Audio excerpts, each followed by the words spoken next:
नरेंद्र मोदी संसद में नरेंद्र मोदी को बुलाने के लिए अविश्वास प्रस्ताव लाना पड़ा, संसद की गरिमा का अपमान किया है। और मैं फिर दावे से कहना चाहता हूं, नरेंद्र मोदी ने जो कुछ संसद के अंदर सवाल क्या थे, संसद में सवाल था, लेकिन सवाल से पहले सुनिए, प्रधानमंत्री ने कहा था कि विपक्ष फील्डिंग लगाएगा, छक्के और चौके यहां से लगेंगे। आपको पता क्या छक्के लगे? शेख सर की जगह शेख सर मारा केंद्रीय मंत्री, पति चोर। मैं बात कर रहा हूं स्मृति ईरानी का। लोकसभा में जो कैमरे लगे हैं उनको नहीं पता लगा, कैमरे नहीं पकड़ पाए कि राहुल गांधी ने फ्लाइंग किस किया। लोकसभा अध्यक्ष जो ध्यान से सुन रहे थे राहुल गांधी को, वो उनको नहीं पता लगा कि फ्लाइंग किस किया।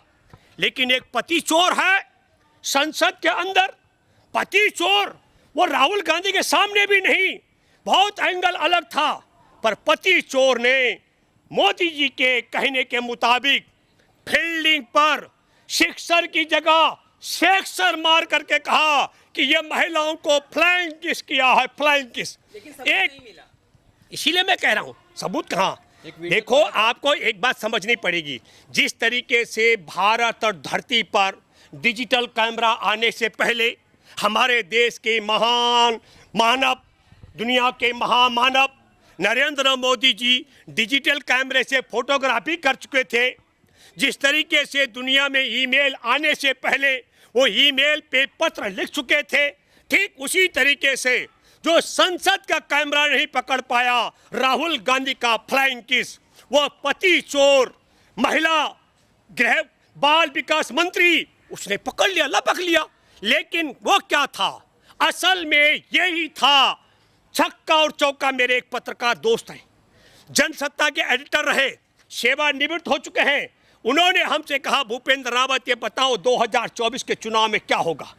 तब मैंने कहा था, प्यारे देशवासियों, हमारे देश में नग्न लोगों के साथ, नंगे लोगों के साथ इज्जतदार लोगों का झगड़ा है। और देखना रोचक होगा, नंगापन इसी को कहते हैं कि संसद में विपक्ष का नेता सवाल कर रहा हो, दुख व्यक्त कर रहा हो कि हे नरेंद्र मोदी, जिस तरीके से एक तबका दूसरे तबके को गोली मार देने के लिए ऐलान कर रहा है मणिपुर में, तुमने भारत मां के टुकड़े कर दिए, हत्या कर दी है मणिपुर में।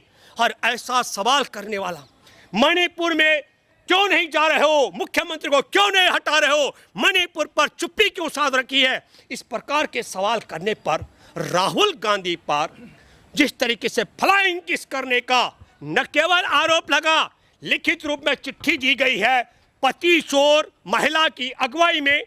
मैं तो लोकसभा स्पीकर से अपील करता हूं, यह मैं इसलिए कह रहा हूं कि नंगों के साथ कैसे लड़ेंगे कपड़े वाले, ये देशवासियों को तय करना पड़ेगा। एक तबका पूरा नंगा हो रखा है, नंगेपन का कारण देखिए, एक संसद के अपमान कर दिया गया, झूठा आरोप फ्लाइंग किसका लगाया गया। दो, हमारे देश की वायुसेना ने 1966 में जब मिजोरम दुनिया में अपने को अलग देश उग्रवादी संगठनों के माध्यम से कर रहा था, तब थल सेना की हिफाजत के लिए और थल सेना को मदद पहुंचाने के लिए और लोगों को राशन पहुंचाने के लिए और थल सेना को हथियार उपलब्ध कराने के लिए, सुनिए पहले सुनो, हम पहले क्या कह रहे हैं।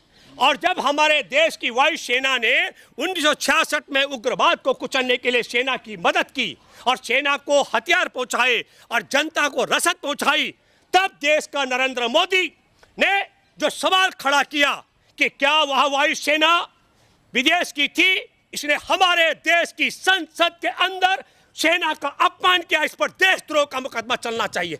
गोदी मीडिया ने सवाल नहीं किया, मामला नहीं। चंचूर से मोदी जी डरते क्यों हैं? हर ईमानदार आदमी से डरता है। नरेंद्र मोदी का ट्रैक रिकॉर्ड है। मैं आपको, जो आपका सवाल है, नरेंद्र मोदी के विषय में 2002 के दंगों के बाद जनता कमीशन, इज्जतदार जज, अब इज्जतदार जज भी बोलना पड़ेगा, कोई जज ऐसे भी हैं जो फैसले गलत करके राज्यसभा में भी बैठते हैं। इज्जतदार जज थे जस्टिस अय्यर और जस्टिस सामंत। तब नरेंद्र मोदी गुजरात के मुख्यमंत्री और तड़ी पार रह चुका अमित शाह गृह मंत्री थे, और उन दोनों ने अपील की थी, इन्हें इससे आगे मत भेजना, जिसका दंश आज देश भुगत रहा है।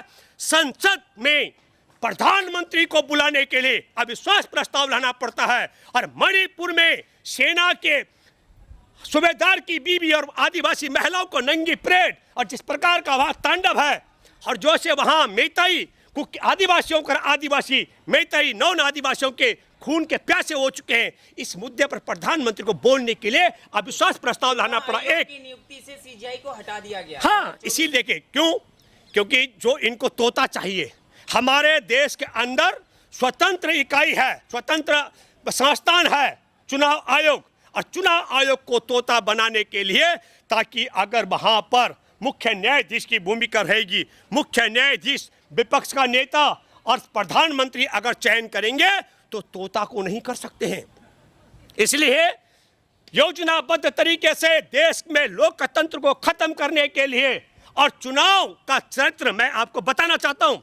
एक चुनाव का उदाहरण, ये कहते हैं पूरे देश में एक चुनाव। बिहार 3 चरणों में चुनाव किया गया। बिहार के पहले चरण में मैंने दावा किया था आप सबके माध्यम से कि राजद गठबंधन चुनाव जीत रहा है, और तीसरा चरण उस इलाके का रखा गया जहां पर मुस्लिम बहुल क्षेत्र थे, वहां हिंदू और मुसलमान का खेल किया गया। इनको इस प्रकार की स्थिति के चुनाव आयोग चाहिए जिनकी हैसियत बिहार जैसे छोटे राज्य का भी एक बार में चुनाव कराने की औकात ना हो। इसलिए षड्यंत्र के तहत, और मैं तो अपील करता हूं जो एनडीए के हिस्सा साझेदारी में है, कि कम से कम अपने जमीर आत्मा तुम लोगों का, और खास करके मैं एससी और एसटी ओबीसी इन तमाम सांसदों से अपील करता हूं कि आप सब लोगों को इस देश की हिफाजत करने के लिए, संविधान को बचाने के लिए, संविधान को बचाने के लिए, यह जो अभी मैं अलोकतांत्रिक बिल आ रहा है कि मुख्य न्यायाधीश को चुनाव आयोग की नियुक्ति के मामले में अलग करने का, इसके खिलाफ आप सब लोगों को उठ खड़ा होना चाहिए।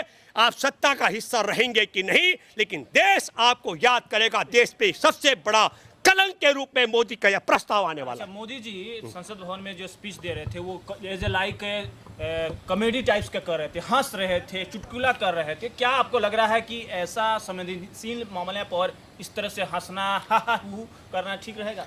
जो आपका सवाल है, मैं यकीनी तौर पर, मैं कल इसलिए नहीं बोलना था, मैं मेरे मन में था, पर मैं क्या करूं। जिस वक्त हमारे देश के प्रधानमंत्री ने कहा कि यह ईश्वर की कृपा है, ईश्वर की कृपा से मेरे खिलाफ अविश्वास प्रस्ताव लाया गया, जिस समय नरेंद्र मोदी ने मुझे कहा, मतलब संसद में कहा, यकीनी तौर पर मुझे लगा ये नरेंद्र मोदी अब कहने वाला है ईश्वर की कृपा हुई। ईश्वर की कृपा से कारगिल युद्ध के सूबेदार की पत्नी को नंगा किया गया, आदिवासी की 21 साल की लड़की को नंगा किया गया। नंगा करने वाले 800,000 लोगों ने उनका जुलूस निकाला और बलात्कार किया, गैंग रेप किया। ईश्वर की कृपा अगर नहीं होती तो सूबेदानी के साथ में इस प्रकार का गैंग रेप नंगा करके नहीं होता। और नरेंद्र मोदी के खिलाफ आपको बताता हूं, नरेंद्र मोदी के गृह मंत्री ने कहा यह वीडियो जारी क्यों हुआ पब्लिक प्लेस में। इनको दुख इस बात का नहीं है कि सूबेदार की पत्नी का गैंग रेप क्यों हुआ, तो वही ईश्वर की कृपा मान रहे हैं जो ऐसा मणिपुर में हुआ है। नरेंद्र मोदी ने आज तक नहीं कहा, अभी संसद में 2 घंटा 13 मिनट के भाषण में एक बार ऐसा नहीं कहा कि मैं मणिपुर के माँ बहन भाई बहनों से अपील करता हूं शांति का अपील का बात नहीं। क्या कहा? देश और संसद आपके साथ है और एक दिन शांति का सूरज उगेगा। ये सवाल इसलिए मैं कहना चाहता हूं, जो व्यक्ति यह कह सकता हो कि यह भगवान की कृपा है, कल की तारीख में कहेगा कि मणिपुर में एक समुदाय दूसरे समुदाय से नफरत इसलिए कर रहा है, भगवान की कृपा है ताकि मेरे खिलाफ अविश्वास प्रस्ताव आया। वो कॉमेडी टाइप्स का करते थे, मतलब कि वो थोड़ा, मैंने इसीलिए कह रहा हूं, जब उन्होंने कह दिया भगवान की कृपा है, ही इज नॉट सीरियस, वो कतई गंभीर नहीं है। नरेंद्र मोदी सूबेदार की बीवी आदिवासी महिलाओं के नंगेपन, वहां 6,000 घर जलाने पे 60,000 घर बेघर लोगों के हो चुके हैं, 6 लाख गोलियां, 5,000 हथियारों की लूट पर नरेंद्र मोदी मैतेई समुदाय कुकी आदिवासियों का हत्या का प्यासा हो गया, और कुकी आदिवासी मैतेई समुदाय के लोगों का हत्या का प्यासा हो चुका है। इससे कोई दुख और अफसोस नरेंद्र मोदी को नहीं है, वो इससे भी भगवान की कृपा मान करके चल रहे हैं।